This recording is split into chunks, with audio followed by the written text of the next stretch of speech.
Hoy vamos a realizar una sesión de la Red Euroasiática de las Personas que Usan Drogas.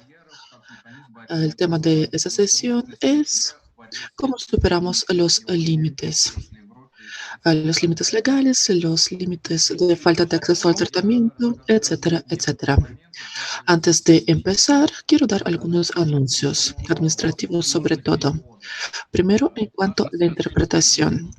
Nuestra sesión se va a realizar en varios idiomas al mismo tiempo y pueden escoger el idioma que le conviene más. Vamos a tener la interpretación al portugués, francés, español e inglés. Entonces, para tener el acceso a la interpretación, pueden escoger la opción de la interpretación. Es un icono en forma de un pequeño globo. Pican este icono y después escogen el idioma que más le conviene. También vamos a tener la sesión transmitida en vivo en Facebook y también en la página oficial de la conferencia VIH 2020.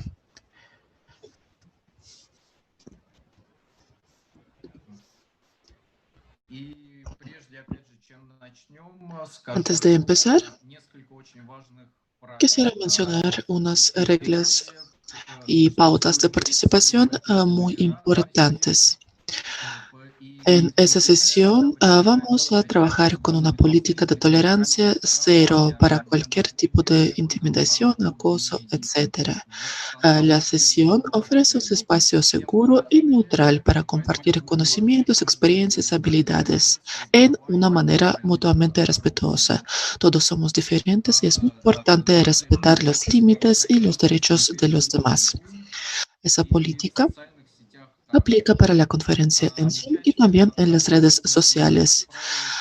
A los participantes que no respeten esas pautas serán retirados inmediatamente sin previo aviso.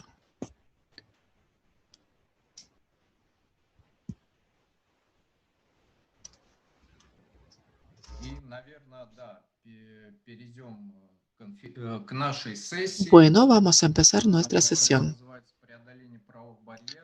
Es sobre las barreras legales, cómo superamos esas barreras como un mecanismo de lucha por los derechos humanos de los grupos clave en nuestra respuesta a la epidemia de VIH en la región de Europa del Este y de Asia Central. Hoy tenemos varios ponentes. Todos ellos pertenecen a la red de las personas que usan drogas en la región de Europa del Este y de Asia Central. Es decir, vamos a tener a varios ponentes. Estábamos planeando hoy incluir a 5 ponentes. Lamentablemente, una de nuestras participantes no va a poder estar con nosotros. Entonces, su presentación la presentará otra persona. Entonces, quisiera presentarles a nuestros ponentes y después ellos se presentarán un poquito más a detalle. Yo me llamo Alexander Levin, soy el gerente de información de la red de las personas que usan drogas de Europa del Este. También presentamos a Olga Belaeva. Ella es nuestra coordinadora de programa. Después, Ludmila Vins. Ella está a cargo de los derechos humanos en nuestra red.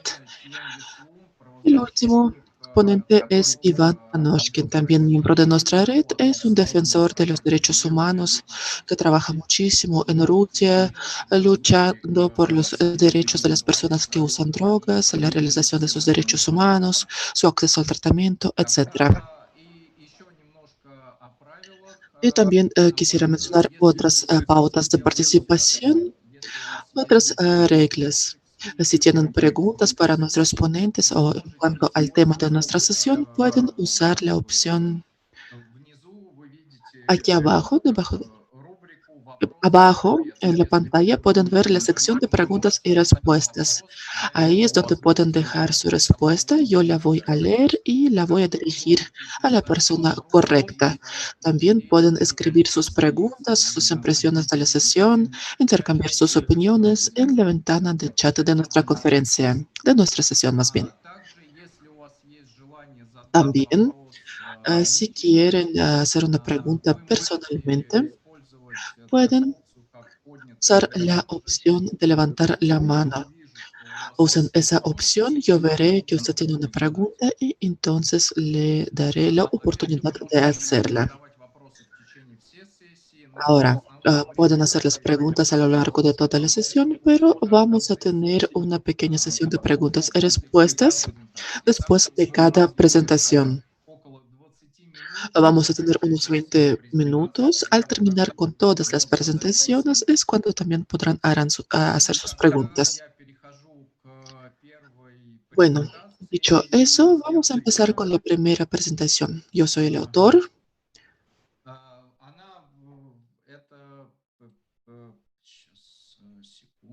Permíteme un segundo.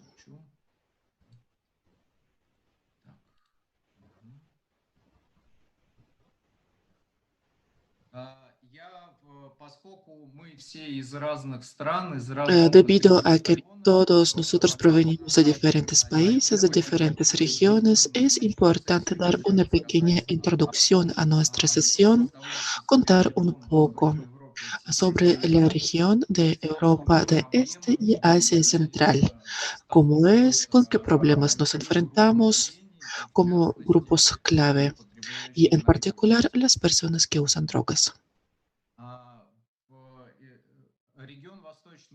La región de Asia Central y de Europa de Este no es un concepto geográfico que usa la comunidad. Geográficamente, esta región incluye más países, más regiones, pero para nuestra comunidad, nos hemos reunido bajo otros criterios. Podemos decir que la región de Europa de Este y de Asia Central es el territorio de la Unión Soviética, ex-Unión. Era un estado, un país que existía a lo largo de más de 70 años, a lo mejor conocen. Incluía 15 repúblicas y antes de que la Unión dejó de existir, 15 repúblicas se separaron, se volvieron independientes. Bueno, antes de eso, ese territorio ocupaba casi un sexto del planeta. Otra particularidad, otra característica importante de nuestra región es que tenemos un idioma en común que antes se usaba y también hasta la fecha muchos lo hablan, es el idioma ruso. Es decir, repito, esa región no es geográfica, sino, por así decirlo, territorial, una región unida por el idioma ruso o ex Unión Soviética. Ahora quisiera contarles sobre nuestra red, la red euroasiática de las personas que usan drogas, que representamos. Esa red se fundó en el año 2010 y hoy en día contamos con 143 personas. Son activistas, son las personas con una posición civil muy activa, ah, los defensores de derechos humanos que luchan por los derechos de los grupos clave, de las personas que viven con VIH, las personas que se encuentran en los centros de detención, los representantes de la comunidad LGBTI y también otros miembros. Esa red reúne a todas las comunidades clave, pero su tema principal es la defensa de los derechos de las personas que usan drogas. Ya lo había dicho, son 143 personas de 13 países. Son Belarus, Georgia, Kazajistán, Kirguistán, Latvia, Lituania, Moldova, Rusia, Tayikistán, Uzbekistán, Ucrania y Estonia. No tenemos miembros de Azerbaiyán, Armenia y Turkmenistán.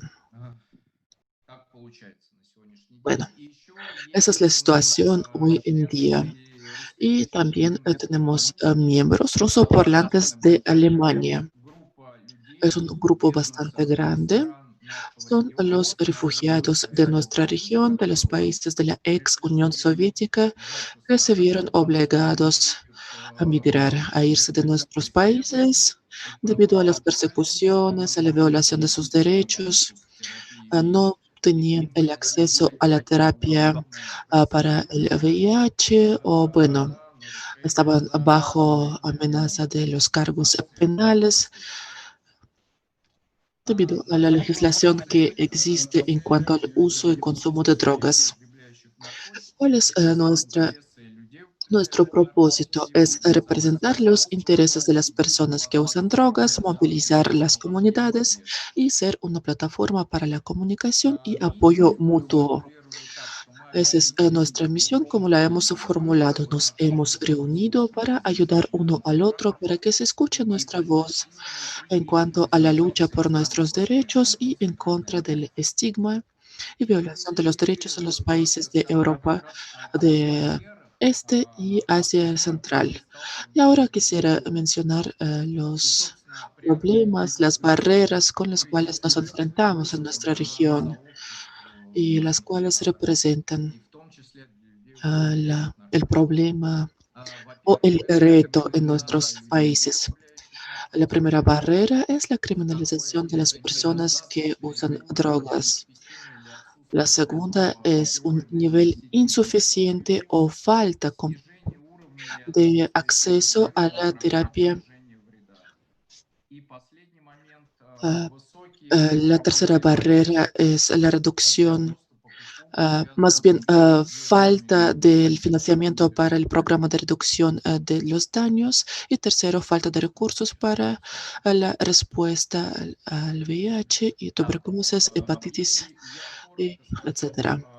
Ahora, en breve, quisiera profundizar un poco sobre cada punto. Después, mis colegas, los demás ponentes, van a hablar un poquito más a detalle sobre esas barreras y cómo luchamos con ellas. Primero, la criminalización de las personas que usan drogas.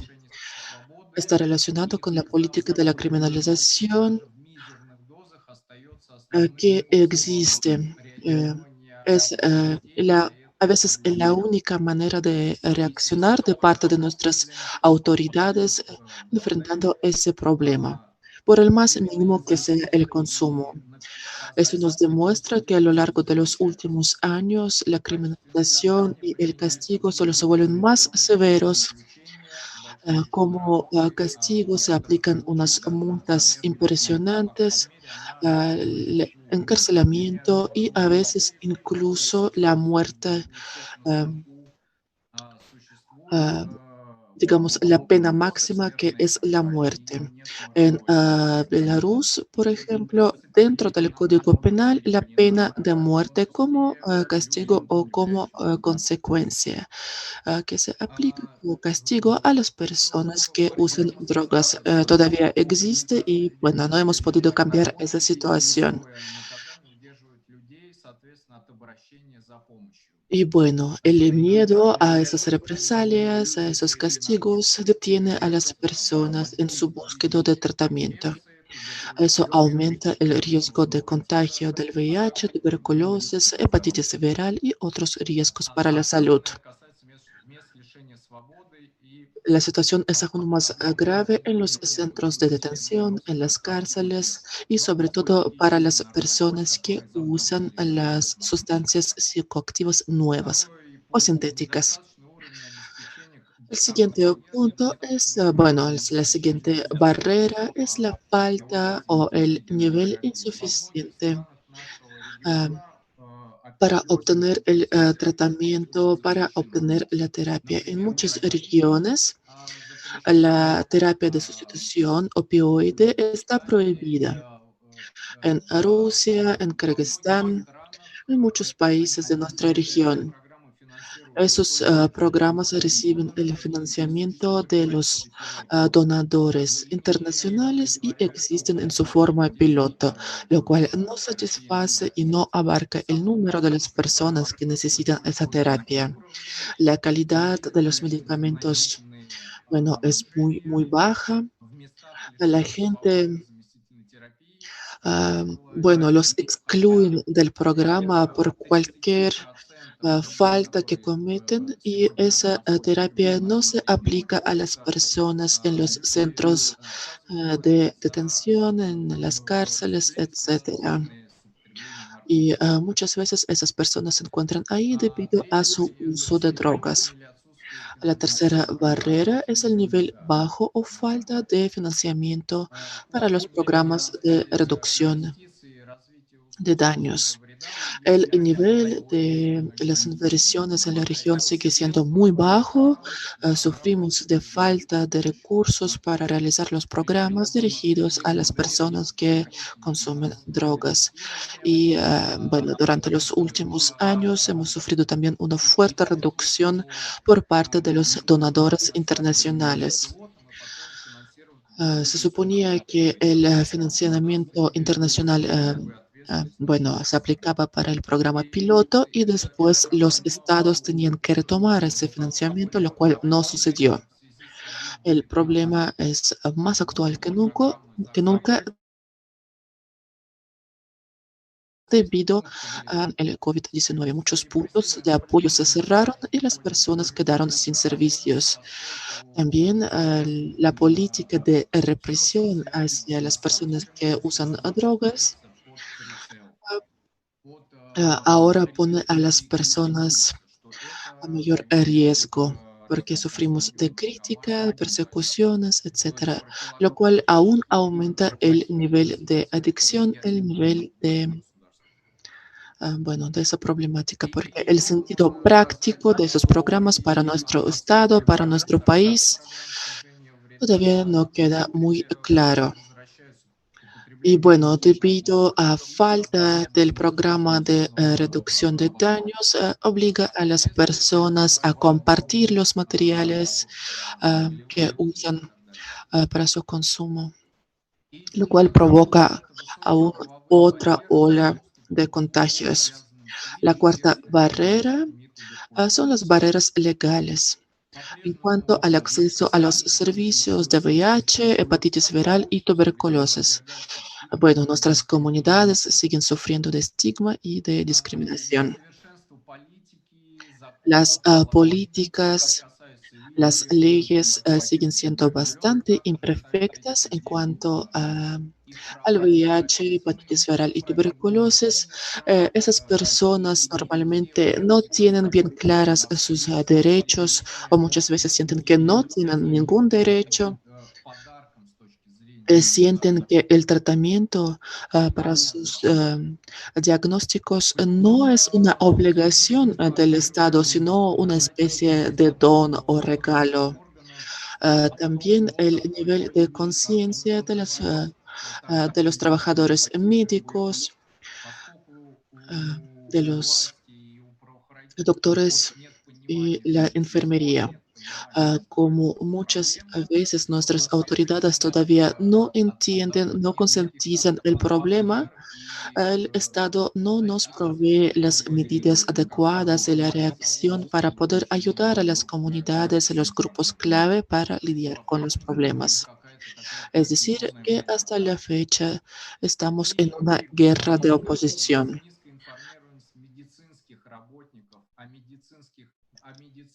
Es decir, que también sufrimos de falta de ética por parte del personal médico. Muchas veces el personal médico son una especie de fuerza de castigo, por así decirlo, porque representan los intereses del Estado y no del paciente, lo cual también expone aún más la salud de los grupos clave de las personas que usan drogas. Y ahora quisiera mencionar nuestras prioridades que existen en la región y, bueno, a qué nos dedicamos en nuestra red. Primero, es el trabajo con los miembros de la comunidad para disminuir el estigma exterior e interior de las personas que usan drogas a través de las iniciativas de defensa de derechos regionales.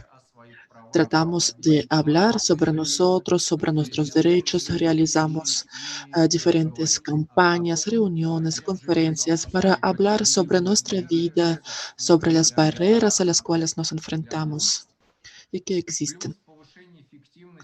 Después, aumentar la efectividad del trabajo en el ámbito legal para restablecer la protección y a los derechos humanos a nivel nacional e internacional. Iván Anoshkin hablará más a detalle sobre ese punto. Él hablará sobre su experiencia personal de cómo él defendía sus derechos, los suyos y de otras personas.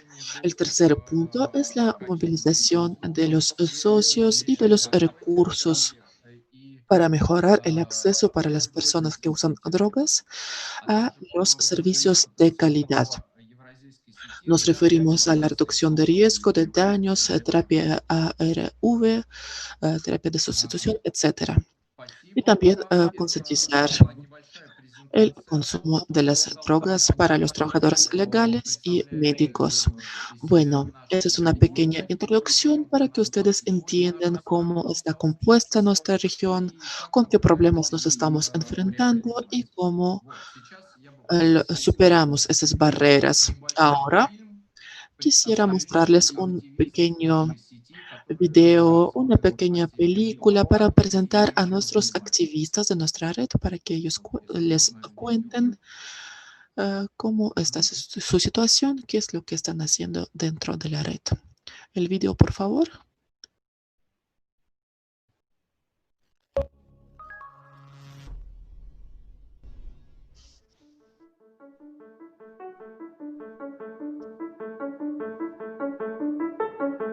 Привет, меня зовут Hola, Виталий, me Молдова. llamo Vitaly de Moldova, ciudad de Belz. Me llamo Yanina, soy de Poltava, Ucrania. Soy Herman, soy de Kaliningrad. Soy Svetlana de Оренбург, Rusia. Me llamo Zaza, soy de Kutaisi, Georgia. Hola, me llamo Inga, soy de Kaliningrad. Hola, soy Iván de Екатеринбурgo, Rusia. Hola, soy Otaria de Georgia. Hola, soy Yulia de Ucrania, Odessa. Hola, soy Iván de Toliati, Rusia. Hola, me llamo Denis, Оренбург, Rusia. Я представляю сообщество людей.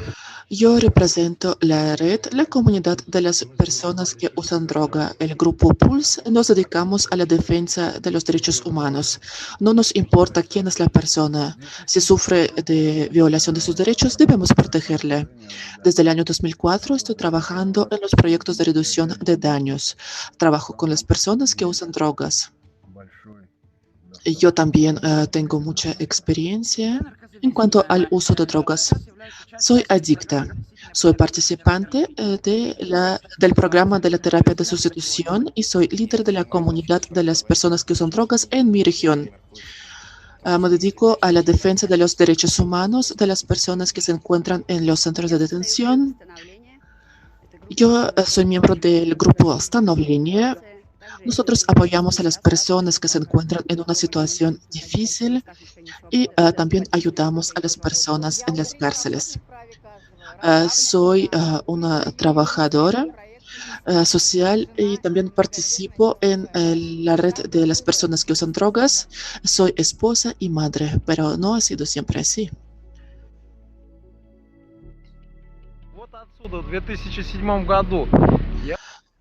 De aquí salí yo en el año 2007, gracias a Dios.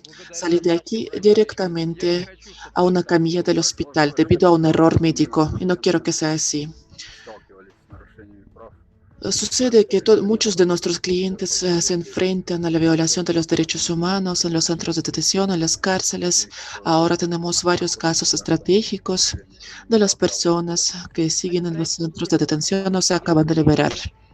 Ese proyecto sirve para ayudar a las personas encarceladas para cambiar de alguna forma la situación en nuestro país y ayudar a esas personas que están allá del otro lado de la valle sin derechos, sin acceso a la medicina, sin nada. Estamos documentando los casos de violencia. Ahora el problema se ha empeorado debido al COVID y ahora las personas encarceladas están expuestas más que nunca. Entonces estamos documentando los casos de violación de derechos. Esa es la prisión de Odessa, la central de Odessa. ¿Cuántas personas aún se encuentran ahí? Когда мы делаем нашу работу, мы защищаем наше Al сообщество. realizar nuestro trabajo, protegemos a nuestra comunidad. El sistema que nos hace daño, debemos criticarlo con un solo propósito, cambiar la situación. No, nuestra causa es justa. ¿Quiénes si no somos nosotros? Tenemos que luchar y no rendirnos nunca. Mucha paciencia y mucha suerte. Juntos podemos cambiar la situación. Mucha fuerza. Debemos recordar que la verdad está de nuestro lado.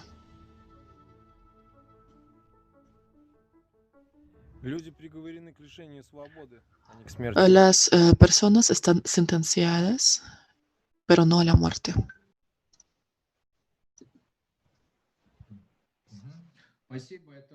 Muchas gracias. Esa pequeña película tenía los subtítulos en inglés. Puse el link en el chat. Si alguien no alcanzó a leer los subtítulos, pueden volver a verlo. Y el mensaje principal de este video es que nuestra vida, nuestras reglas. Entendemos nuestros derechos y estamos dispuestos a luchar por ellos. Ahora quiero ceder la palabra a nuestro siguiente ponente. Es Olga Belaeva. Es coordinadora de programa de la Red Euroasiática de personas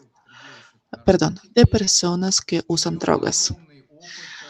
Ella tiene una gran experiencia en abogacía, defensa de los derechos, trabajo en diferentes organizaciones no gubernamentales. Hoy en día ella representa nuestra red y nos hablará sobre los problemas con los cuales nos enfrentamos en nuestra región y cómo resolvemos esos problemas.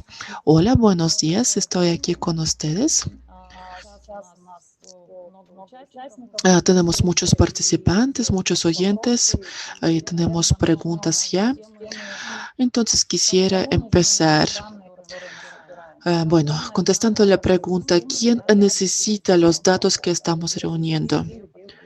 Soy la coordinadora del programa de la red. Antes de eso, yo he participado en diferentes organizaciones nacionales e internacionales y hablaré sobre la comunicación que existe entre la comunidad, el parlamento, los donadores, cómo estamos formando nuestros aliados, las relaciones. Ahora estoy en Ucrania. Ucrania pertenece a la región de Europa de Este y Asia Central. Y vamos a revisar la situación reciente a partir de febrero 2020. Vamos a ver cómo se documentan los datos. Ese tema lo tocarán a Ludmila e Iván. Las cuestiones de defensa de derecho. Primero, ¿qué hicimos? ¿Qué es lo que hemos hecho en febrero, marzo de este año, cuando empezó la situación de la epidemia y cuando nos dimos cuenta de los problemas, falta de funcionamiento de la política de drogas? ¿Cuáles fueron los problemas en Ucrania? En febrero de este año, 17 personas han muerto por sobredosis. Las personas se mueren por miedo. No es que tengan miedo, sino que saben que no habrá medicamento. En los hospitales, en 2 países de nuestra región, estamos enfrentando esa situación de falta de medicamento. Y entendimos que no todo el mundo entiende las consecuencias de la amenaza de quedarnos sin el medicamento vital, un medicamento que está en la lista de la OMS. Entonces, los donadores nos ofrecieron los recursos y la red preparó una carta. Ahora voy a publicar la liga de esa carta, de ese mensaje. Lo voy a publicar aquí en el chat y también en el Facebook. En esa carta nosotros enlistamos los servicios que necesitamos nosotros para enfrentar la situación, la demanda que existe entre las personas que usan las sustancias psicoactivas. Vemos unos cambios fuertes en la escena, como están escribiendo en el chat, que ahora tenemos un fuerte problema con las drogas sintéticas, anfetaminas, metanfetaminas y la respuesta a esas demandas, que no tenemos una gran respuesta en comparación con lo que necesitamos. Entonces, pensamos que debemos presentar nuestra solicitud y, bueno, dirigirnos al Fondo Global y a los donadores. No tuvimos mucho éxito. El dinero que pudimos ahorrar el año pasado, el Fondo Global permitió usarlo. ¿Y qué es lo que significa eso en práctica para nuestra comunidad? Es decir, que el viernes recibimos los documentos en nuestro país requiriendo la retroalimentación para el lunes. Entonces, usamos nuestra carta, nuestra comunicación, enviamos la información, trabajamos todo el fin de semana y el lunes no recibimos ninguna respuesta, cero. El ejemplo de otro país, reunimos un foro, trabajamos, nos preparamos la información, ofrecemos el programa o la solicitud al Fondo Global y nos contestan, comprueben que la cultura del consumo, las cápsulas, los filtros, que el cambio del uso de los drogas, de las drogas eh, eh, de inyección o no inyección, cambian la situación en cuanto al VIH. Bueno, reunimos la información, reunimos los datos, los enviamos, cero respuesta, a pesar de que eso ya está más que comprobado. Y bueno, hablando de la evaluación del programa de reducción de daños en la región, ahora yo no estaría evaluando esa efectividad. ¿Por qué? Porque esta efectividad ya está comprobada. Los programas bien organizados nos dan un buen resultado. Salvamos vidas, ayudamos a apoyar la salud, cambiamos las vidas de las personas. En nuestra región todavía no podemos hablar sobre la evaluación. ¿Por qué? Porque no hemos cumplido con todas las partes del programa. Ahora en nuestra región no contamos con los programas de reducción de daños. En nuestra región contamos con 4 albergues para las personas que usan drogas, donde uno puede pasar la noche, puede comer, es decir, cosas básicas. Entonces, entendemos que el 30% de nuestro tiempo se va para demostrar a los expertos internacionales la importancia de los programas de reducción de daño, la necesidad de incluir dentro de los programas los servicios para la salud mental. Bueno, si es necesario, estamos dispuestos a hacerlo. Preparamos la documentación, describimos nuestro enfoque, cómo nosotros entendemos los servicios y explicamos que la terapia sirve solo cuando hay medicamentos de buena calidad, cuando hay centros, cuando hay albergues, cuando la gente puede resolver sus asuntos básicos. Y bueno, ahora nos enfrentamos a las multas. El Estado está cobrando multas de hace 5 o 10 años y están, bueno, tratando de reunir el dinero debido a que estamos enfrentándonos a una situación de crisis económica, están simplemente cobrando el dinero para llenar sus fondos. Ahora estamos trabajando con los departamentos de salud, ministerios de salud que se expresan para apoyarnos en apoyo a nosotros, nos dan recomendaciones, pero es muy difícil trabajar en la defensa de derechos cuando esas voces, ese apoyo no suena públicamente para abrir las puertas, para formar ese espacio, para cambiar la actitud hacia las personas que usan drogas, para formar la solicitud, para cambiar la legislatura, para cambiar las leyes. Como Sasha ya había mencionado, en nuestra región la situación legal se está empeorando. Incluso si ahí afuera se ve cierta humanización de la situación, en Ucrania, en Kirguistán, adentro la situación no es así. Ahora, por ejemplo, en Kirguistán, por 0,03 gramos de hashish, la multa es hasta 4.000 euros. 4.000 euros. Si no puedes pagar, 2 a 5 años de cárcel. Y saliendo, 50% de la multa. Y hasta que pagues la multa no tendrás derecho a tener un pasaporte, un empleo, nada.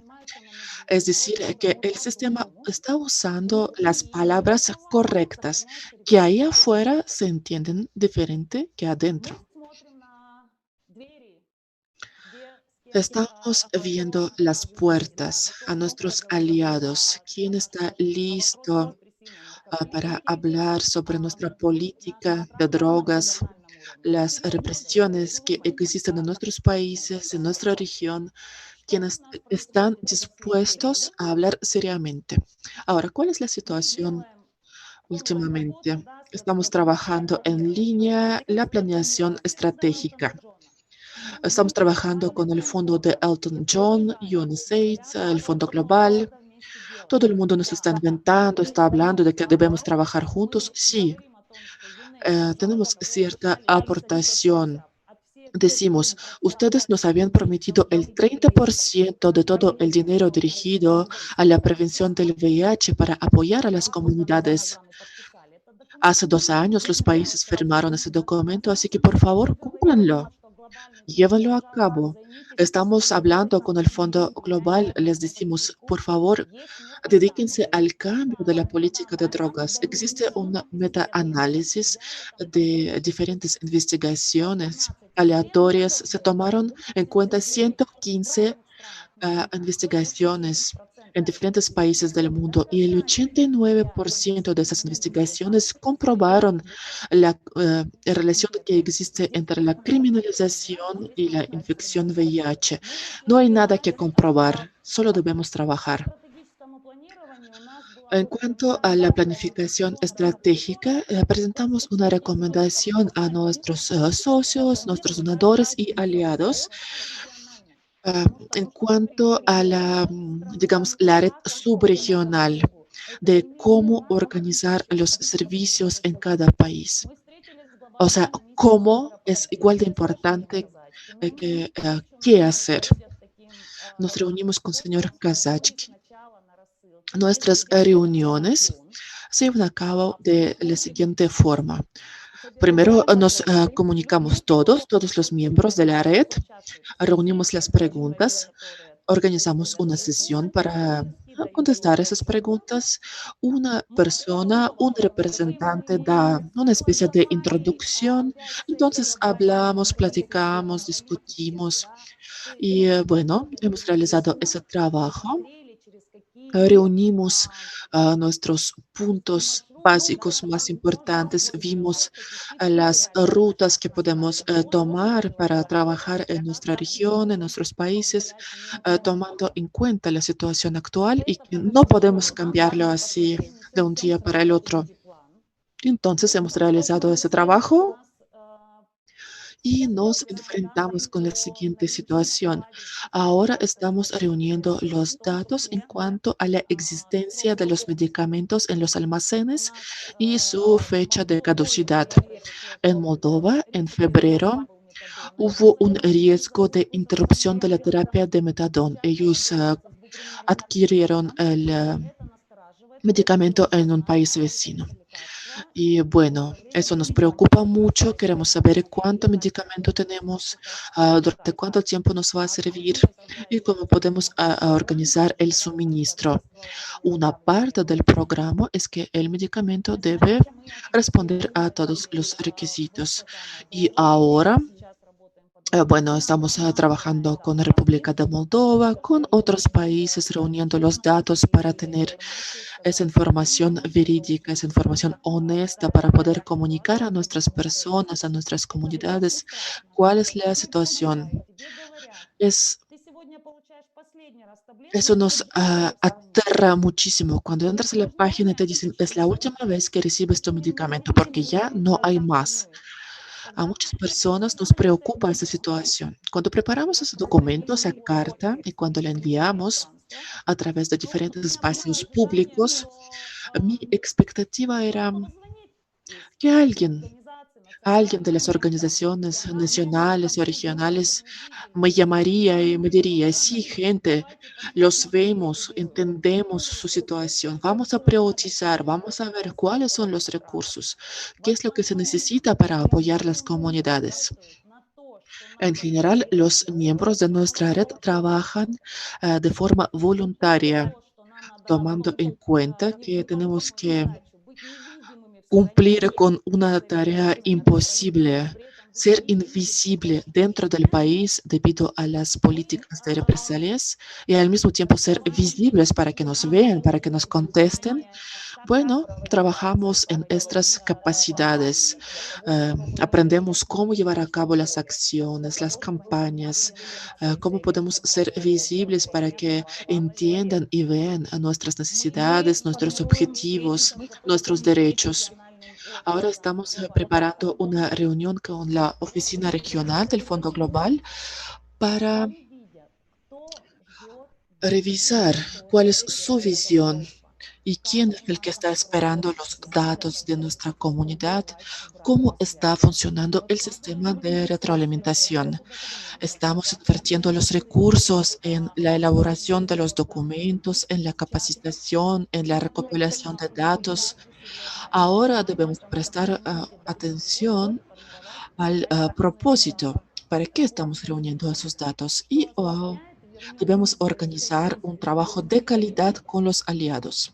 Hablando de los aliados, la gente nos está apoyando de forma individual, aunque el sistema pues sigue con este enfoque de represión.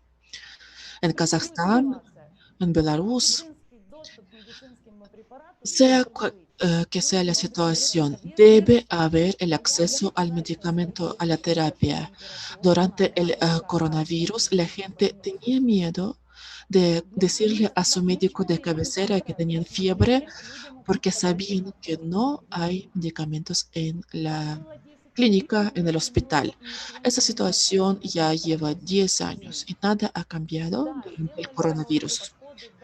Sí, los enfoques son mejores. Ahora estamos entregando los medicamentos personalmente para asegurar la seguridad individual del personal médico y de nosotros, de las personas que usan las sustancias psicoactivas. Sin embargo, los servicios directos, los servicios tan necesarios que nos permitirían seguir de pie, evitar las muertes por sobredosis, ayuda con las multas, con las deudas, para que la persona no se encuentre en una situación aún peor tratando de pagar esas multas y deudas. La reacción de parte de las personas, de la comunidad, de la red en los países, casi siempre esos miembros de la red trabajan de forma voluntaria, lo cual exige mucho tiempo, mucho esfuerzo. Debemos prestar mayor atención uno al otro, trabajar en un ambiente de respeto, de la comunicación abierta y personal con cada uno para tener esa oportunidad de proteger a nuestros defensores hasta el momento de encontrar esos oídos, esos ojos, esas cabezas que nos dirán, tráiganos sus datos, los vemos, los entendemos, sabemos que ustedes pueden resolverlo, juntos podremos hacerlo. Ahora estamos en ese proceso. Si tienen información, si tienen algunas propuestas, comentarios de cómo lo están haciendo en sus países, por favor, compartan esa información ahora, aquí o en el Facebook, en cualquier momento. Muchas gracias. Gracias, Ola, por esa presentación tan detallada. Yo tengo dos preguntas. Primero, ¿puedes contestar, por favor, muy en breve? Y después regresaremos contigo al terminar la sesión. La primera pregunta tiene que ver con el método de trabajo de no, perdón, del personal médico. ¿A poco el personal médico no está interesado en el tratamiento para las personas que usan drogas? Si existe el interés, si hay expertos que pueden comprobar la necesidad y la importancia de la terapia de sustitución para las personas que usan drogas. Y la segunda pregunta, en cuanto a los datos, ¿qué tan eficaz es el programa de reducción de daño y de la terapia de sustitución en nuestra región de Europa del Este y Asia Central? Si tenemos esos datos, ¿cómo es que esos datos, qué influencia tienen sobre las personas que toman las decisiones? Hasta donde sé yo, lo que sé yo es que esas personas que toman decisiones viven en totalmente otra realidad y las investigaciones, las estadísticas no les sirven como base para cambiar las decisiones, para cambiar las leyes, actos legislativos, etcétera. Así que son dos preguntas. Gracias. Primero, los médicos. Sí, sí hay doctores. Puedo decir que hay unos 10 doctores en la región que siempre están comunicados con nosotros, nos están apoyando. Hasta la fecha no hay un movimiento de los médicos que apoyarían el sistema, que harían su trabajo de defensa en cuanto al uso de las drogas, narcología, como les decimos nosotros. Digamos, no hay este movimiento común. ¿Qué es lo que estamos haciendo? Hemos realizado un foro, un webinario. Tratamos el tema de sobredosis con las organizaciones escocesas. Hablamos también de la salud mental y otros temas. Invitamos a nuestros médicos, nuestros aliados, y los contactamos con los médicos de otros países. Sabemos que en Berlín hay un albergue donde están trabajando los médicos ah, para tratar las úlceras y otros asuntos. Es decir, a los médicos sí los hay, pero necesitan el apoyo científico, el apoyo de investigación para poder continuar con su labor. Ahora, en cuanto a la evaluación de la efectividad, hoy en día los indicadores del programa de terapia de sustitución ahora están más relacionados con el comportamiento socialmente aprobado. Es decir, las personas que encontraron un empleo, las personas que empezaron a estudiar. En este sentido, sí, basándonos en esos indicadores, el programa sí compruebe su efectividad. Y es por eso que ahora contamos con cierta entrega de medicamentos, de servicios, etcétera. Una parte del paquete. El paquete completo está reflejado en este documento, en la carta. Y ahora estamos hablando sobre el hecho que uno de los indicadores debe ser también la reducción del estrés de los participantes. Por ejemplo, la experiencia internacional nos demuestra que las zonas o los cuartos donde una persona puede consumir seguramente en un ambiente seguro, en un ambiente correcto que esos centros de inyecciones deben convertirse en los albergues para que la persona se sienta segura, se sienta defendida. Eso bajaría mucho el riesgo. Y es decir, que eso también se reflejaría en el sistema de salud y también eso reflejaría los objetivos de desarrollo sustentable del milenio. En otros países, como Alemania, por ejemplo, existen los grupos de trabajos apegados al Parlamento, a los ministerios de salud, que, bueno, comprende diferentes expertos, a las personas que trabajan en conjunto para elaborar y para implementar ese tipo de programas. Hoy en día estamos trabajando en eso, en cuanto al valor de esos programas y también la búsqueda de los recursos, cómo podemos organizar el programa de tal forma que sea lo más efectivo, lo más eficiente, es decir, que preserve nuestras vidas y nuestra salud. Muchas gracias. Gracias, Hola, por responder esas preguntas. Otro anuncio, pueden escribir sus preguntas en el chat y también hay una opción de preguntas y respuestas. Es una opción especial donde uno puede dejar sus preguntas. Yo estoy leyendo todo y dirijo las preguntas a los ponentes. Ahora vamos con la siguiente presentación. La presentará Luda Vince. Ella vive en Yekaterinburgo, Rusia y se dedica a la defensa de los derechos humanos. Es nuestra especialista de derechos humanos. Está participando en un proyecto de monitoreo de violación de derechos humanos y de la protección de los derechos humanos de las personas privadas de su libertad y de las personas que usan drogas. Como ya lo dije, debido al nivel altísimo de criminalización en nuestra región, hasta 30-40% de las personas privadas de libertad están en esas cárceles, en los centros de detención, debido a la ley de droga.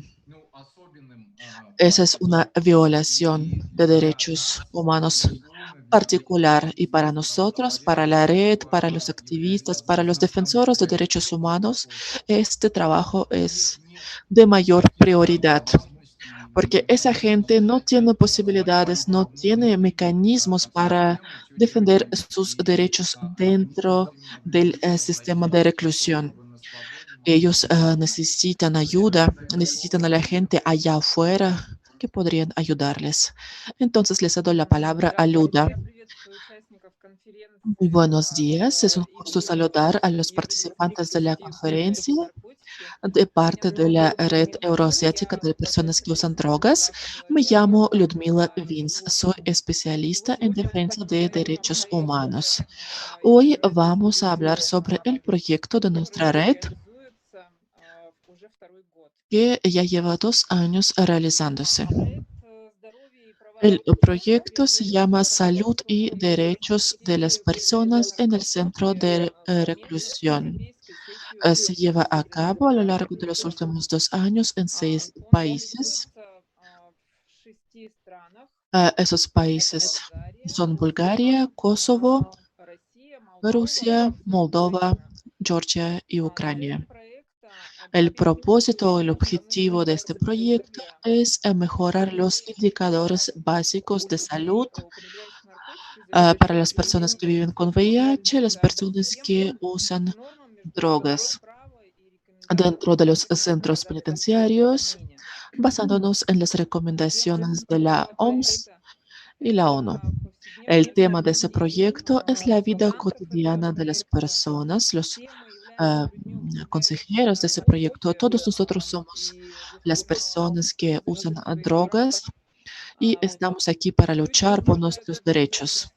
A las personas cuando salen de los centros de reclusión se unen a nosotros, primero como voluntarios y después se vuelven abogados callejeros. Las personas que usan drogas y que se encuentran en los centros de reclusión muchas veces sufren de la violación de sus derechos, estigma, discriminación. Y nuestro proyecto sirve precisamente para llevar a cabo la documentación y el manejo de los casos de este tipo de violaciones. Todos los casos hoy en día se están documentando en nuestra plataforma legal. Ese es nuestro know-how.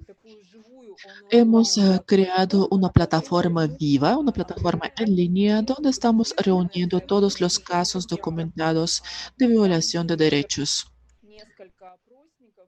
Tenemos ahí varias encuestas que cualquier persona puede llenar. Y normalmente publicamos ahí los datos que reúnen y que juntan a nuestros, como nosotros los llamamos, abogados o defensores callejeros. Ahora tenemos 9 abogados y 2 voluntarios que están a punto de convertirse en abogados. También tenemos apoyo de mentores. Son las personas que hace mucho tiempo están trabajando en la materia de defensa de derechos. Ellos realizan el apoyo de mentores a nuestros abogados y defensores. También contamos con el apoyo profesional de los abogados que nos ayudan a, a documentar y nos ayudan con los asuntos legales, asuntos jurídicos. Y también ayudan a nuestros abogados y nuestros defensores callejeros, bueno, a hacer diferentes formatos que nos pueden servir para apoyar a las personas que usan drogas. Este año, los chicos tuvieron la oportunidad de hacer una capacitación, de tomar un curso único de la Escuela de Videodocumentación. Ahora estamos atrayendo, invitando a los voluntarios de otros países. Estamos planeando otros cursos para capacitar a nuestros defensores. Ese proyecto, el que les estoy explicando, el que acabo de mencionar, es la salud en los centros de reclusión y los derechos de las personas en reclusión. Estamos invitando a los chicos que usan drogas, que conocen la materia de defensa de derechos y que saben luchar por sus derechos. Ahora en esa diapositiva ustedes pueden ver los resultados ya documentados de los casos documentados de violación de derechos humanos. La epidemia de COVID-19, por supuesto que ha tenido su impacto en nuestros planes de la realización de nuestro proyecto. Y bueno, al corregir la situación, decidimos enfocarnos en el monitoreo de los casos de violación de derechos debido a la epidemia de COVID. Y claro que vemos en algunos países, bueno, cada país reacciona de forma diferente a la situación debido a la pandemia. Por ejemplo, en Moldovia vimos una reacción más rápida, más leal para poder ayudar y apoyar a las personas en reclusión. Y otros países como Rusia o Ucrania, ah, vemos que ellos dejaron las personas recluidas, a los abogados, a los defensores, los dejaron sin ninguna atención, sin ningún seguimiento. En esta diapositiva podemos ver,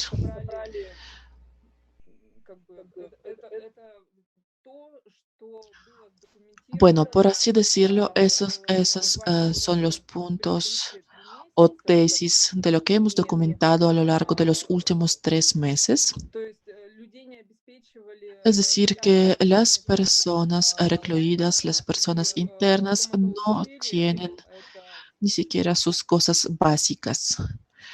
Y el resultado de eso, lo que hemos obtenido como resultado, es precisamente las olas de contagio de COVID en diferentes centros de reclusión, en las colonias, como nosotros los llamamos. Los resultados del año 2019. ah, 8 activistas de la comunidad de las personas que usan drogas en 4 países. Hemos reunido 110 casos que hemos publicado en esa plataforma que yo había mencionado previamente.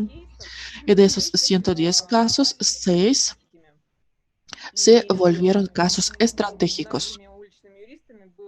Y nuestros abogados, nuestros defensores presentaron 4 quejas. Yo creo que es un logro impresionante porque nuestros abogados ah, no tienen ninguna preparación profesional y con ayuda de los abogados profesionales, ese resultado yo creo que es un logro bastante importante para la gente de nuestra comunidad. La siguiente diapositiva.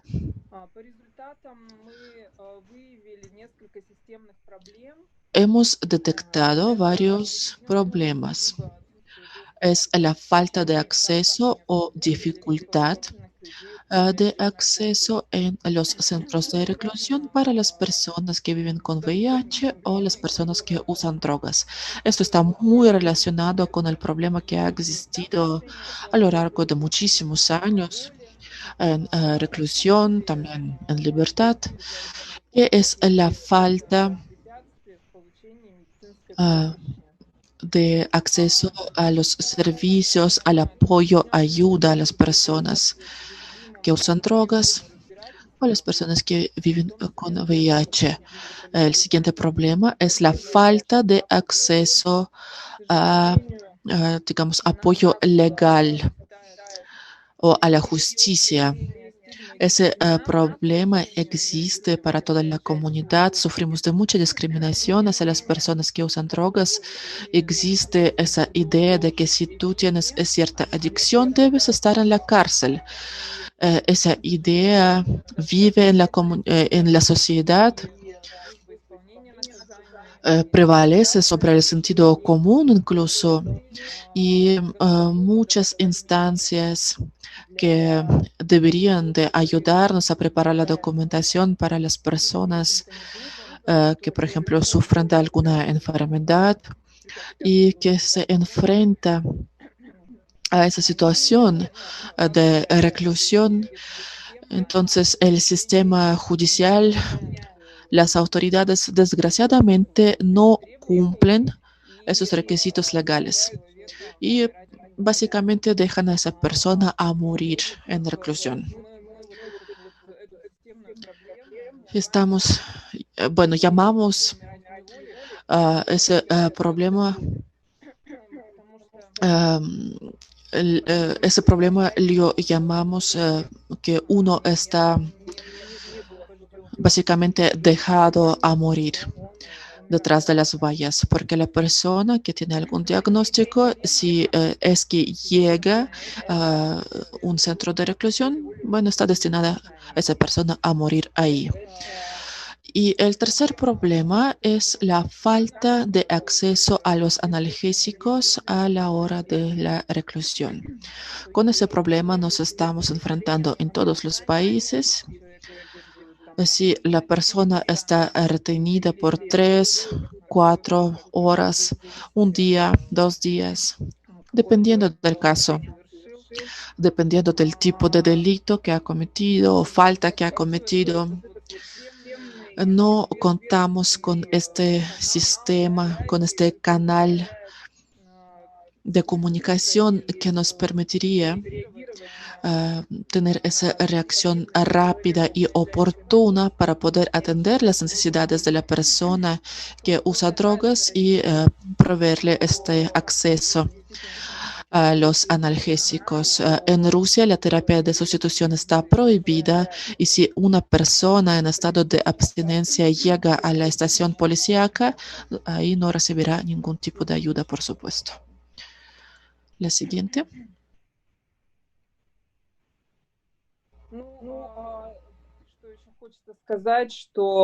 Otra cosa que quisiera mencionar, el estigma que existe hacia las personas que usan drogas, ese estigma, claro que alienta a los policías y a otros representantes de las autoridades a violar los derechos de las personas que usan drogas. Es decir, que los policías no explican los derechos a las personas detenidas. Es una práctica normal. Si eres una persona que usa drogas, no tienes derechos. Básicamente no tienes derechos. Y la persona que está defendiendo la ley, en este caso los policías, simplemente no te toma en cuenta como un ciudadano, como una persona con derechos. Eres un don nadie. Eso les da el derecho a los policías de no cumplir con los derechos humanos, derechos ciudadanos, etcétera. Y, por ejemplo, si una persona solicita ayuda médica, en vez de ayuda o de apoyo, recibe violencia física. Nos enfrentamos con esa situación de falta de los programas de reducción de daños en los centros de reclusión. Y los jueces, las jueces les niegan la aplicación de las circunstancias atenuantes a las personas que usan drogas. El año pasado hemos realizado una capacitación para nuestros defensores callejeros, los chicos que ya llevan mucho tiempo trabajando con nosotros, algunos más de 10 años. Hoy en día se convirtieron en una especie de mentores para los defensores más jóvenes, más nuevos. Les ayudan en las situaciones difíciles. En cada país contamos con el apoyo legal profesional. En Rusia tenemos un abogado profesional. Tiene muchísima carga de trabajo porque ahora Rusia está presentando los casos más graves, más severos de violación de derechos en los centros de reclusión. Y bueno, desgraciadamente la pandemia ha cambiado nuestros planes. Inicialmente teníamos otros planes y ahora tenemos que trabajar en línea, lo cual, por supuesto, causa diferentes dificultades en cuanto al seguimiento de los casos. Y bueno, ¿qué resultado esperamos? Es la recopilación de datos, las entrevistas de las personas que se encuentran en los centros de reclusión durante la pandemia. Y estamos buscando resolver la situación en sí y sus consecuencias.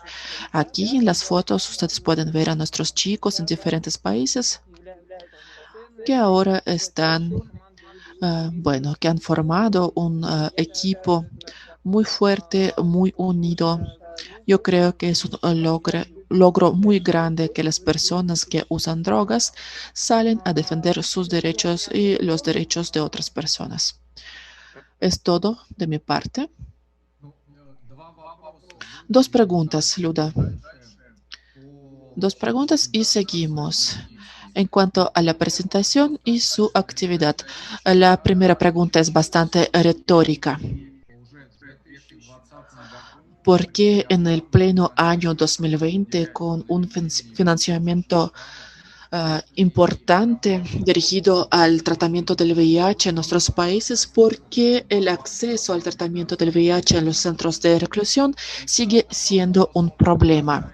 ¿Por qué existe esa violación de los derechos humanos? Y la segunda pregunta en cuanto a la actividad de los activistas. ¿Qué tipo de posibilidades tienen ellos en cuanto a la defensa de los derechos humanos de las personas en reclusión? ¿Cuáles son sus posibilidades, sus capacidades y qué tan seguro sea eso para ellos? Ah, ellos siendo las personas que usan drogas, ¿qué tan seguro es para ellos llevar a cabo esa actividad. ¿Qué tan seguro es ser activistas en sus países, defendiendo los derechos de personas en reclusión? Empezaré, bueno, primero contestaré la segunda pregunta. A las personas, los activistas en los países, tienen diferentes, digamos, posiciones jurídicas dependiendo del país. En Rusia, por ejemplo, ya que estamos hablando, tocamos los temas de seguridad. En Rusia, nuestros chicos están expuestos a las represalias por parte del Estado en su trabajo de defensa de derechos. Pero contamos con las instituciones en Rusia y en otros países como Ucrania, en Moldova, como la Comisión Civil de Supervisión. Y nuestros chicos están tratando de colaborar con esas comisiones, con esos comités, forman parte de esos comités y eso les da un derecho legal de defender los derechos de las personas que usan drogas en centros de reclusión. También existe un término que es el defensor de derechos y cualquier persona que se encuentra en reclusión tiene derecho a la ayuda legal gratis y esa ayuda la puede recibir por parte de un defensor. Y muchas veces las personas que se vuelven defensores, ellos también sufren de las represalias, pero ahí la cuestión es un poco, digamos, ideológica. Estamos trabajando con los chicos que han sentido en su propia piel, en su experiencia, que han sobrevivido, bueno, los efectos del sistema penitenciario y ellos saben de primera mano qué es lo que sienten las personas en los centros de detención, en los centros de reclusión y sienten que es su deber ayudar a las personas que se encuentran en esa situación, en esa desgracia. Y la primera pregunta, pues sí, sí, es bastante retórica. ¿Por qué en los centros de reclusión no hay acceso al tratamiento del VIH? Todo depende del país, pero el problema común está relacionado con que el sistema de reclusión está separado del Ministerio de Salud. Y el Ministerio de la Salud normalmente es el que compra, el que provee los medicamentos a los hospitales. Y vemos este trato, el que se da a las personas en reclusión. No solo las personas que usan drogas es que se encuentran en esos centros de reclusión, el sistema penitenciario piensa que esa gente no tiene por qué obtener ese apoyo gratis como cualquier otro ciudadano. Y es por eso que tenemos esas intermitencias en cuanto al suministro de los medicamentos, que observamos esa situación mucho más seguido que, digamos, que para las personas que están en libertad. ¿Hay más preguntas? Si hay más preguntas, con gusto les contestaré. Sí, gracias, Luda. Has mencionado un problema muy importante que ayuda médica, los primeros auxilios y, bueno, el servicio médico en general en los centros de detención, de reclusión, es como un asunto separado, es una cosa separada del Ministerio de la Salud. Y una de las directrices de nuestro trabajo, de la red de las personas que usan drogas, es precisamente ese tema. Es la cuestión de reunir esos dos sistemas de reclusión para las personas en reclusión o en libertad, para que esas personas tengan el mismo derecho a los servicios médicos. Hemos hablado sobre los problemas en las regiones, sobre las barreras que existen en los países de nuestra región y ahora quisiera hablar sobre los problemas tomando un ejemplo práctico de una ciudad, la ciudad de Orenburgo. Aidana Fedosik iba a Bueno, ella preparó esa presentación y va a presentarla. Ella vive en Orenburgo y trabaja en un proyecto de reducción de daño y de apoyo a las personas que usan drogas. Pero por cuestiones técnicas, ella no pudo participar en esa sesión.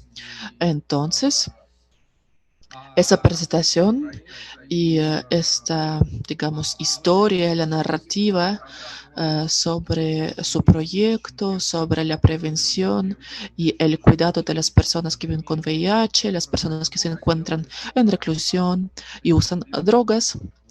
Esa presentación la hará otra vez Luda. Ya nos hemos puesto de acuerdo, así que Luda está lista para explicar este tema. Luda, Да, всем здравствуйте. hola, Ну вот buenos días недавно otra vez. проведенные исследования среди La base de esa потребителей presentación es la investigación que se llevó a cabo entre las personas que usan drogas en el año 2019 организации права en la ciudad de Orenburgo. руководителем которой как раз и является Айдана Федосик. Aidana Fedosik preparó esta presentación y ella es la líder de esa investigación. También hemos incluido este proyecto que yo ya había mencionado, que se llevó a cabo en Rusia, Georgia, Moldova y Ucrania. Y también hemos incluido aquí los datos del informe del programa del Fondo Global de los años 2014-2017. Es una presentación muy buena, muy completa. Aidana ha hecho un esfuerzo tremendo. Важные данные в этой презентации. Son datos muy productivos. Хочу немного отметить, Sin embargo, al inicio quisiera что на mencionar самом деле программы снижения вреда, que которые en realidad федерация los programas de reducción de они daños en la Federación Rusa сейчас están также prácticamente muertos. и очень малое количество городов, Hoy которые en выполняют Rusia hay muy pocas свою ciudades функцию donde las легализации. comunidades de las personas que usan drogas siguen apoyando y llevando a cabo esos programas de reducción de daños, tales como, por ejemplo, la entrega de las herramientas, de los materiales limpios. No estamos recibiendo ningún apoyo estatal. A nivel estatal, esos programas se consideran ilegales. Y en este caso, el apoyo y ayuda a las personas que usan drogas se complican terriblemente. Bueno,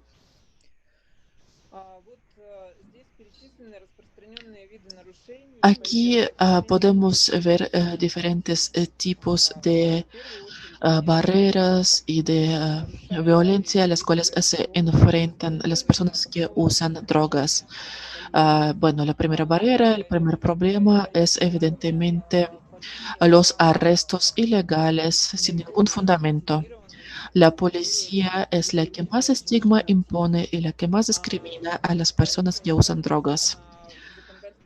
Después, a nivel de la legislación, son las multas y las faltas administrativas para las personas que usan drogas. No se respetan las dosis mínimas. Incluso si te encuentran una dosis mínima, puedes tener hasta 4 años de reclusión por el simple hecho de poseer esa dosis.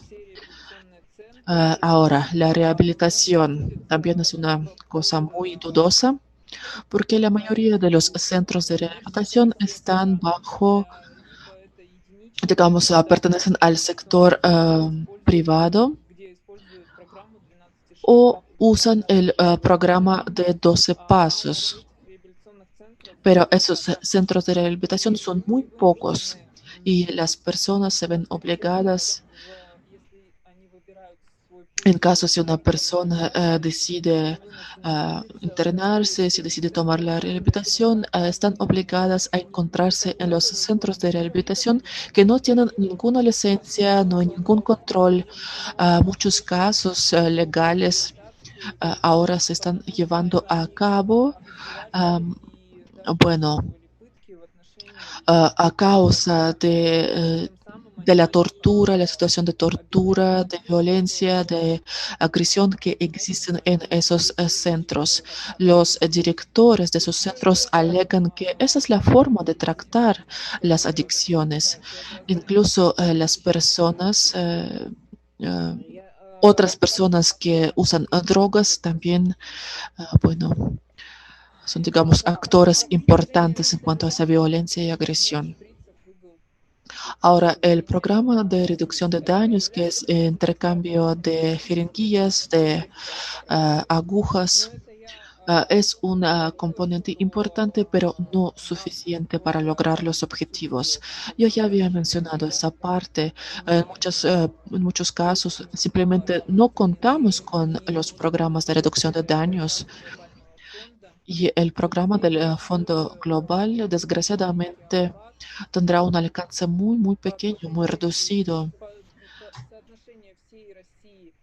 en cuanto, bueno, si comparamos el territorio de toda la Federación Rusa y lo que nos ofrece el programa, pues vemos el desfase tremendo en lo que se nos ofrece y lo que tenemos en práctica. Aquí vemos los problemas sociales con los cuales se enfrentan las personas que usan drogas en la ciudad de Orenburgo y en la región de Orenburgo. Es un panorama, un retrato social de las personas que usan drogas en Rusia. ¿Cuál es la situación actual? ¿Qué es lo que tienen o más bien no tienen las personas que usan drogas? No tienen forma de subsistir, no tienen recursos, tienen muchas deudas en cuanto al pago de los servicios, pierden el contacto con sus parientes, con sus familias.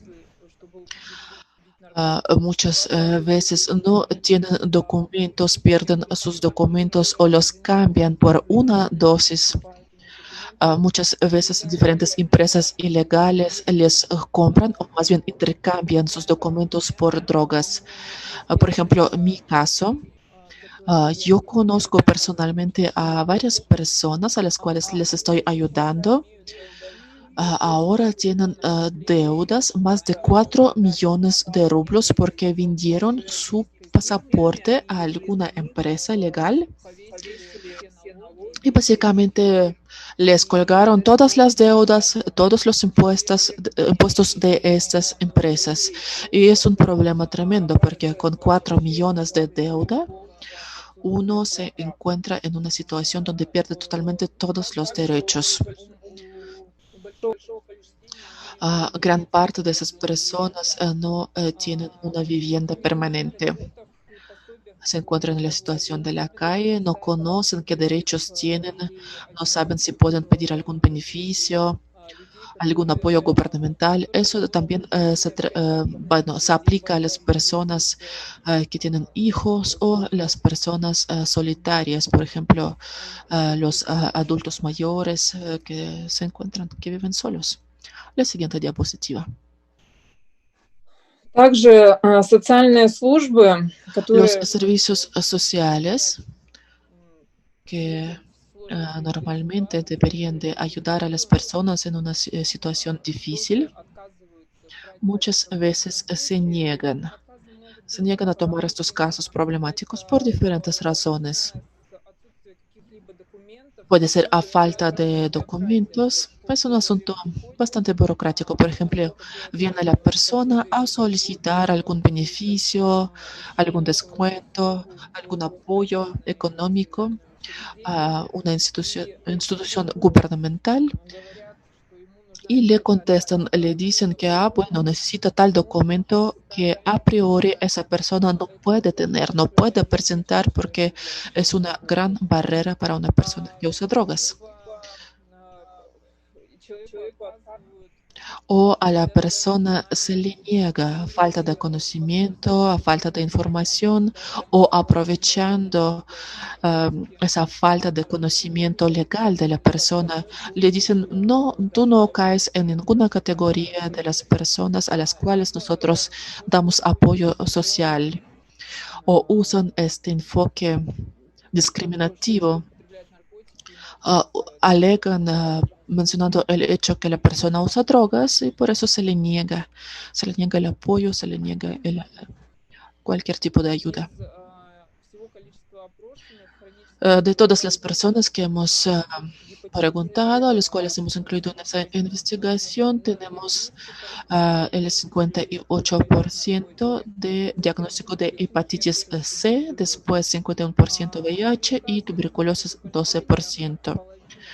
Y a pesar de ese diagnóstico de algún padecimiento crónico, el 52% de las personas no reciben ningún tratamiento.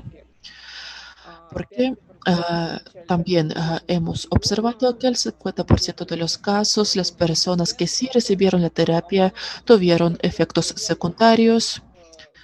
El 93% de esas personas han mencionado el problema a su médico, a su doctor, y la mitad de ellos, más de la mitad de ellos, sufrieron la discriminación o simplemente el doctor no reflejó, digamos, ninguna reacción, porque prácticamente no los tratan como unas personas que merecen atención médica.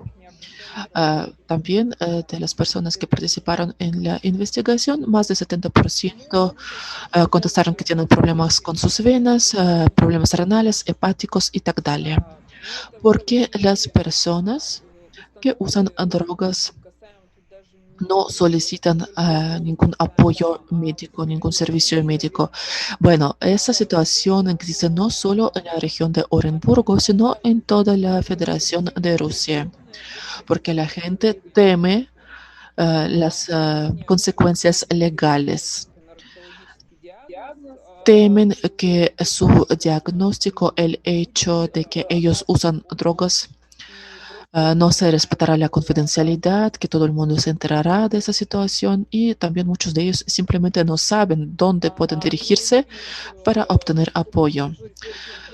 Y vemos que el 67%, la mayoría de los participantes de esa encuesta, nunca han solicitado ayuda en cuanto a su dependencia narcológica.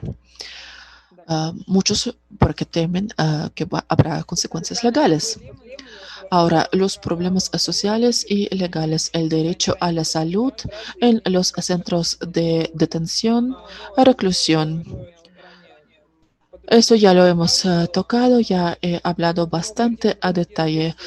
Muchas personas que participaron en esa encuesta fueron detenidos por el simple hecho de usar las drogas, no recibieron ninguna terapia. En caso de síndrome de abstinencia, tampoco obtuvieron ningún tipo de apoyo. Y también más de la mitad de las personas que viven con VIH y que usan drogas y que se encuentran en los centros de reclusión no han recibido ninguna terapia, ningún apoyo médico. Aquí pueden ver las razones. ¿Por qué se les niega el acceso a la terapia? También aquí vemos muchas afirmaciones de parte de la administración, de las instituciones gubernamentales. La mayoría contestaron que básicamente les dijeron que pues no les toca. Ellos no tienen ningún derecho a la terapia. Ahora, el apoyo jurídico, el apoyo legal. Prácticamente no se da este apoyo o en muy raros casos. Muchas veces nuestros consejeros o los abogados que proveen este apoyo legal muchas veces están coludidos con el sistema o colaboran con la policía, con los organismos legales, es decir, que este apoyo legal no es nada efectivo. Ahora, los casos típicos de violación de derechos humanos con los cuales se enfrentan los usuarios de drogas en el territorio de la ex Unión Soviética.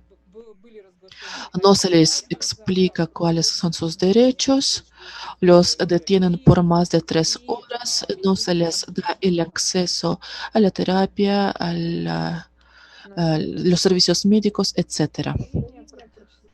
Aquí otra vez vemos las explicaciones, los detalles que ya hemos mencionado. Ahora, Включи, Саша, пожалуйста, слайд, вот комплексная профилактическая работа.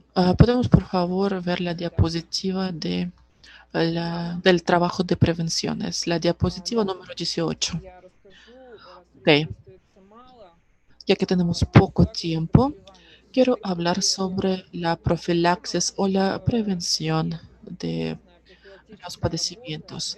это Necesitamos профилактика заболеваний среди людей, ah, употребляющих наркотики, совместно с necesitamos медиками mayor и trabajo, necesitamos una психотерапевтами colaboración en cuanto a la для defensa de los прорабатывания derechos, el apoyo психологии. legal a la hora de la detención o arresto, incluso para las personas con diferentes padecimientos y enfermedades.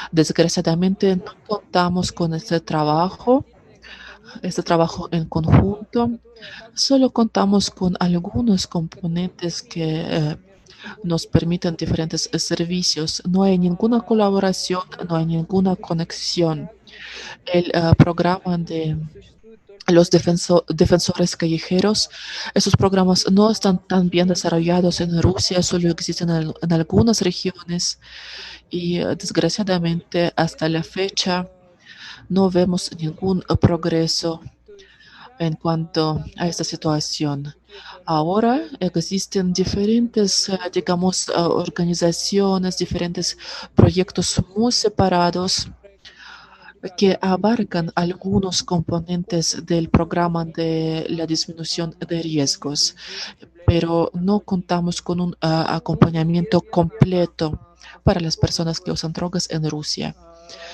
Y Распространение bueno, инфекции там, и смертности eso также fomenta снижает свободу ah, el crecimiento людей. en cuanto al número de contagios del VIH. Vemos que las personas que usan drogas en Rusia están fuera de la ley, están fuera de este campo legal, están en una situación muy, muy difícil. Eso es todo lo que quería decir. Замечательная презентация Айданы. Una presentación maravillosa de Aidana. Спасибо, Люда. Gracias, Luda. У нас осталась одна презентация. Todavía nos falta una presentación más. Я хочу сказать, что это очень крутая Quiero презентация. decirles que es una presentación muy Человека, это Ваня Аношкин, importante, una presentación maravillosa de una persona maravillosa, Iván Anoshkin de Tolyatti, de Rusia.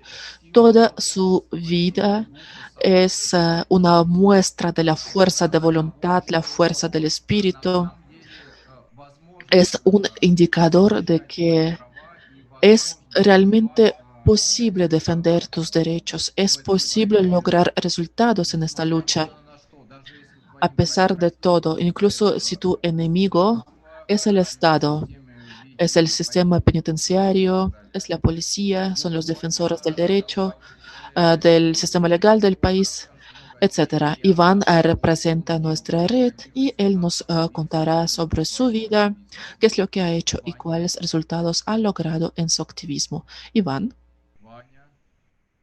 Vanya, Да, Да, да, я да, включаю тогда презентацию. voy a poner tu presentación. Так. Всё. да. Видео не могу включить. Es que no puedo poner el video. Видео не надо, сейчас презентация. No importa, no importa. Окей. Ahora vamos a ver tu presentación. Да. Здравствуйте, друзья. Bueno, buenos días. Меня зовут Hola Иван, amigos, да, yo me и llamo я Iván хотел Anoshkin поделиться, да, y это quiero compartirles презентация, да, Quiero compartirles la presentación. Es la práctica de defensa de derechos humanos de las personas que usan drogas, la iniciativa de la comunidad y el uso de los mecanismos legales internacionales, de los comités de la ONU, la Comisión de Derechos Humanos y otras organizaciones de la Federación Rusa.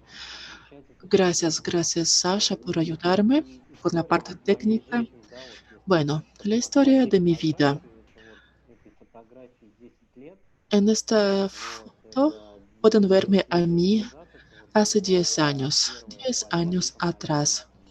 Esta fue la primera ocasión cuando yo pude ir a Moscú el año 2010. И как раз вот я тогда первый раз соприкоснулся с Ahí fue la primera vez que yo tuve este contacto con el activismo en vivo. Fui a una reunión bastante grande, aunque yo empecé mi trabajo como activista un año antes de eso. Empecé a leer diferentes publicaciones. Ну, я, да, как раз вот, ну, тот продукт снижения Yo эмиссий, вот тут был soy este вопрос, producto del programa de reducción de daños. En el chat había una pregunta: ¿qué tan eficiente, qué tan efectivo es el programa de reducción de daño? Creo que Roma hizo esta pregunta. Entonces, si quieren verme a mí ahora en mi video o verme a mí hace 10 años, pues ya no habrá pregunta de si es eficiente el programa de reducción de riesgo. Nací en la ciudad de Tolyatti, en Rusia. Estaba consumiendo opiáceos desde el año 1994, desde los 14 años. 6 meses después, fui a dar a un hospital. Fue diagnosticado con hepatitis C.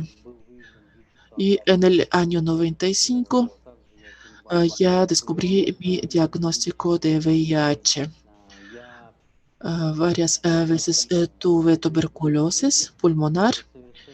Tengo 5 sentencias por haber cometido diferentes delitos debido a mi situación de adicción.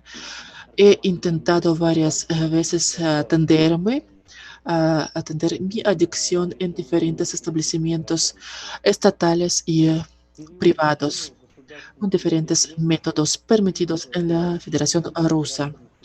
Y durante el tiempo que estuve internado en los establecimientos estatales, sufrí un trato muy cruel, sufrí muchas humillaciones, me amarraban a la cama, no me permitían ir al baño, tenía que ir al baño ahí mismo en la cama.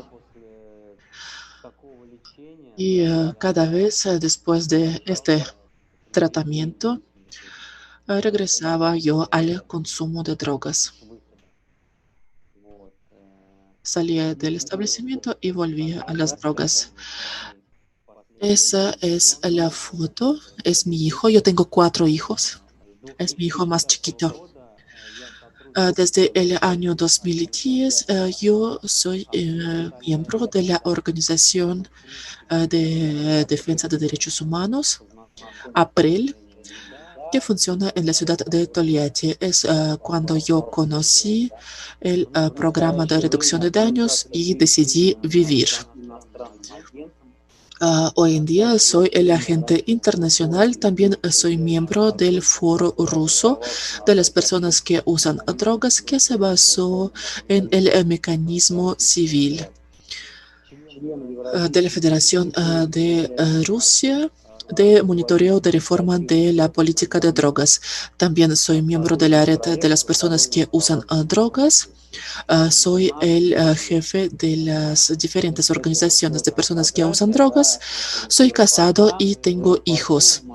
Esta es la foto. Aquí me encuentro en un aeropuerto en el año 2010. Nos detuvieron. Bueno, fue detenido el vuelo unas 10 horas y bueno, realizamos esa campaña en el aeropuerto. En unas hojitas de papel pusimos que por favor dennos la terapia de sustitución. Las personas que iban pasando nos daban dinero, algunas monedas, y con esas monedas nos comprábamos sándwiches. Así es como empezamos nuestro activismo. En abril de 2012 me dirigí al Ministerio de Salud de Rusia con la solicitud de asignarme una terapia de sustitución de opiáceos, en este caso metadona y buprenorfina, las 2 sustancias prohibidas en Rusia. Se me negó este acceso, apelando a la ley de la Federación Rusa que prohíbe el uso de metadona y buprenorfina para tratar la adicción, drogadicción en drogas. Y después de eso, bueno, fue sentenciado por el simple hecho de poseer cierta dosis para mi propio uso, para mi propio consumo. Un agente policíaco me detuvo, me pusieron las esposas y me llevaron al departamento, a la estación policíaca, donde me golpearon, donde me torturaron. По около 2 суток держали, Y да. más o menos 48 horas yo estuve ahí y me golpeaban y me golpeaban, esperando que yo confiese. En abril del 2011, yo me dirigí al relator especial de la ONU, Anand Gruver, refiriéndome a la falta del programa de sustitución opioide en Rusia. Me refiero a la metadona y buprenorfina para las personas que usan drogas. La siguiente diapositiva.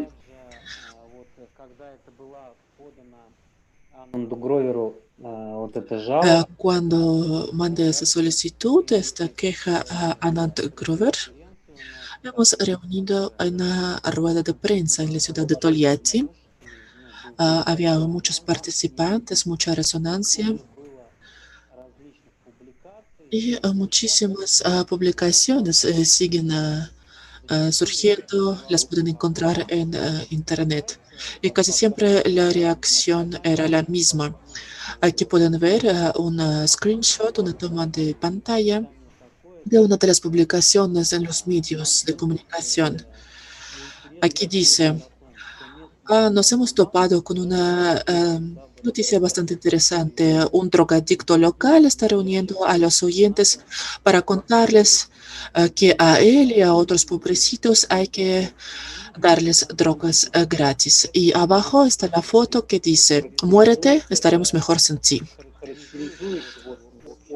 Esta es, digamos, una publicación que refleja la actitud de la sociedad hacia esa enfermedad crónica, tal como la dependencia, la adicción.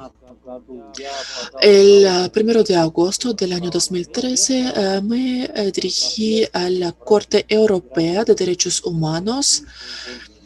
Bueno, otra vez refiriéndome a esta prohibición que existe en la Federación Rusa en cuanto a la terapia de sustitución con el uso de metadona y buprenorfina. El resultado de esta solicitud, pues me negaron la resolución. En junio del mismo año regresé, volví a dirigirme a la Corte Europea, refiriéndome a los casos de humillaciones y las torturas que sufrí en la estación policíaca. Aceptaron mi queja y me dieron la compensación 20.000 euros. Acabo de recordar que también muchos años yo fui parte del control narcológico. Es un programa que existe de control narcológico. Tienes que ir a firmar cada cierto tiempo. Y ya llevaba un tiempo sin consumir, unos 2 años más o menos. Usaba la terapia, el programa de 12 pasos.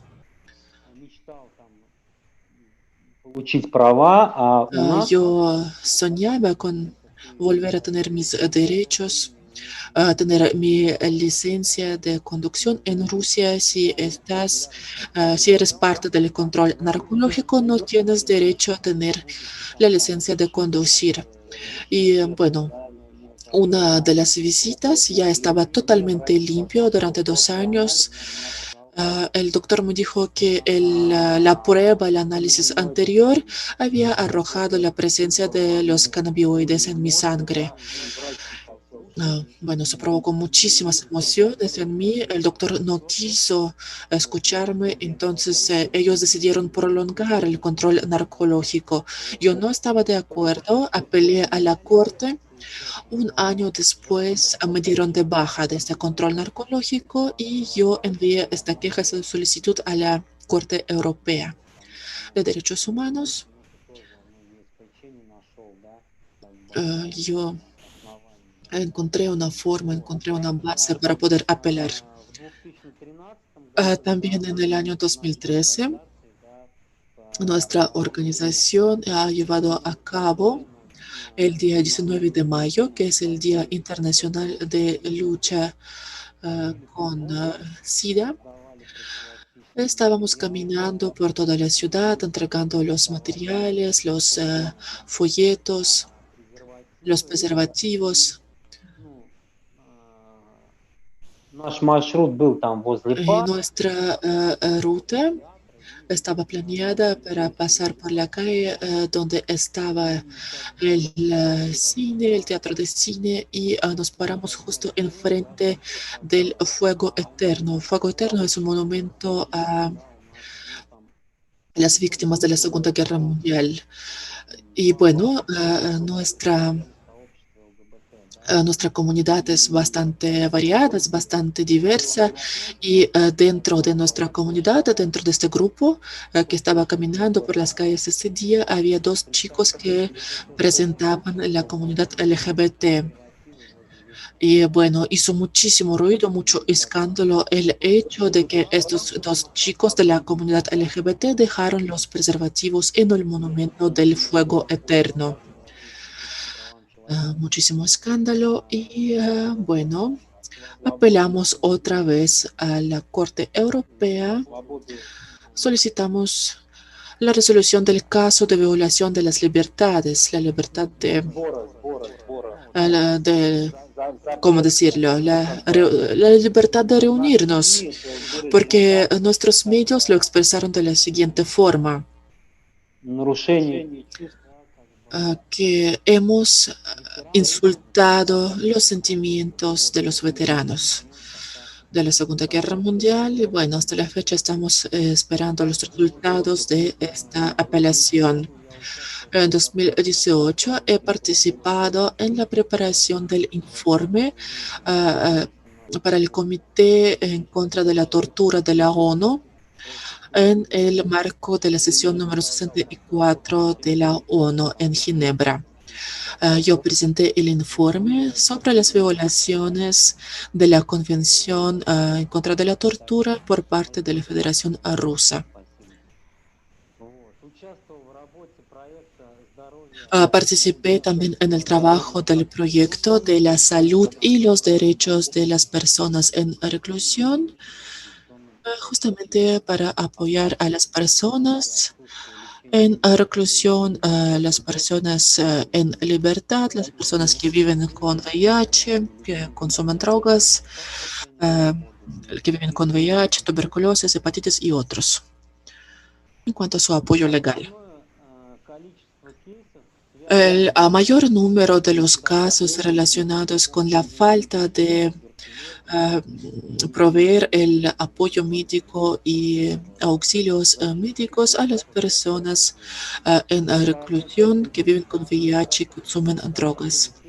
Y hubo un caso demostrativo cuando a las personas que se encontraban en la etapa terminal del SIDA se les negó el registro.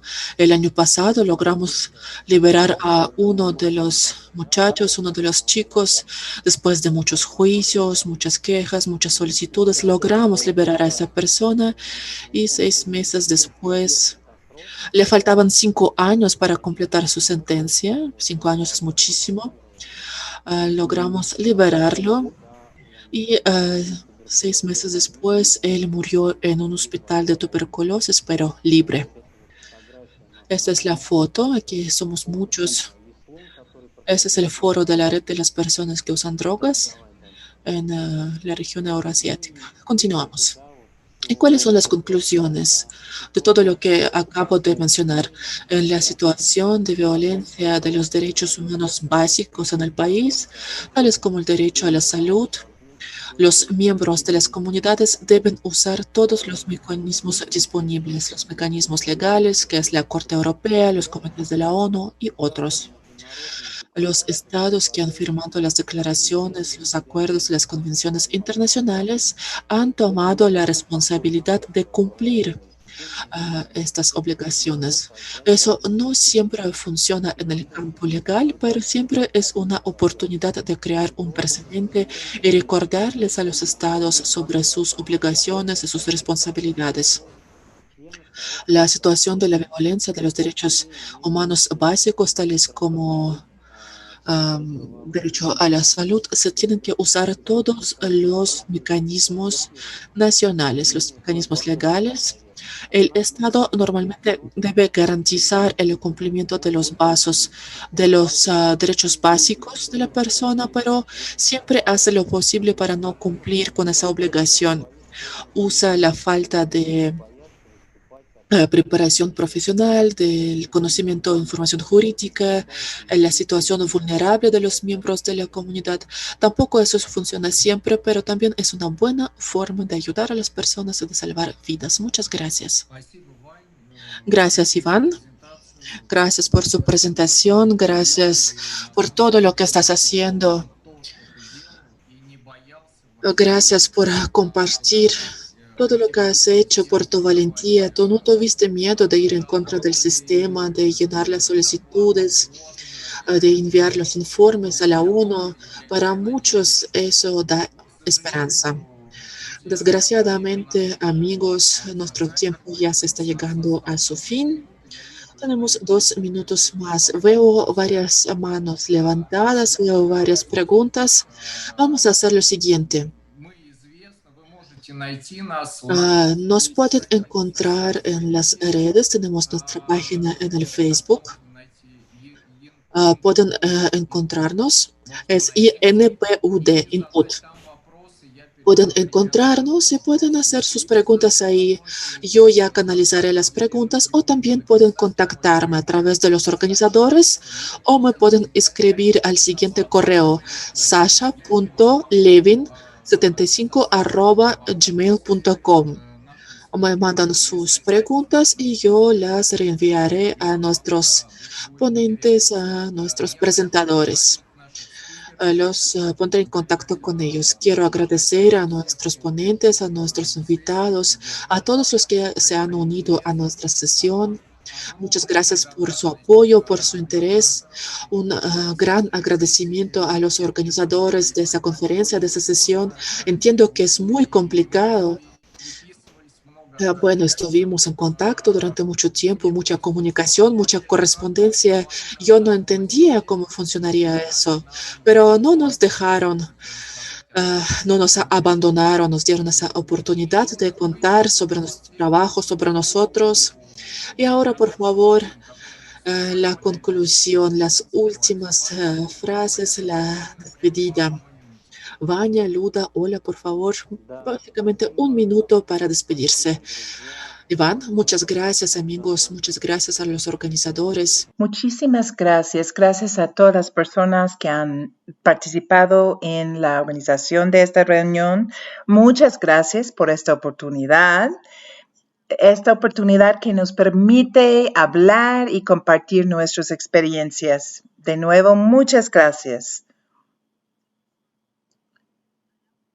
Muchísimas gracias por permitirnos expresarnos y escuchar nuestras voces. Sabemos que es muy difícil y queremos dar esperanza para que más personas sigan trabajando.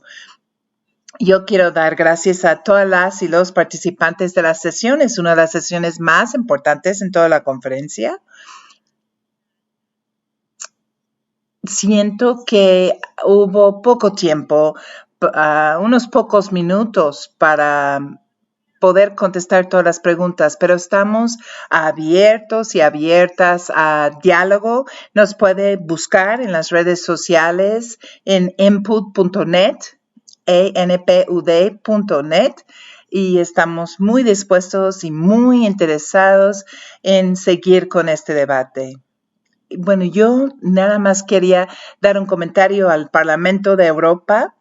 que la reducción de daño y el amor tienen la misma raíz y es la imparcialidad, no condicionalidad para poder proteger y resguardar nuestras vidas. Muchas gracias a todos y a todas. Gracias a nuestros intérpretes, quienes pudieron hacer ver nuestra personalidad y temperamento a pesar de la velocidad que tenemos al hablar. Estamos seguros que pudieron comunicar nuestro mensaje a todos y todas las presentes. Muchas gracias y les vemos pronto.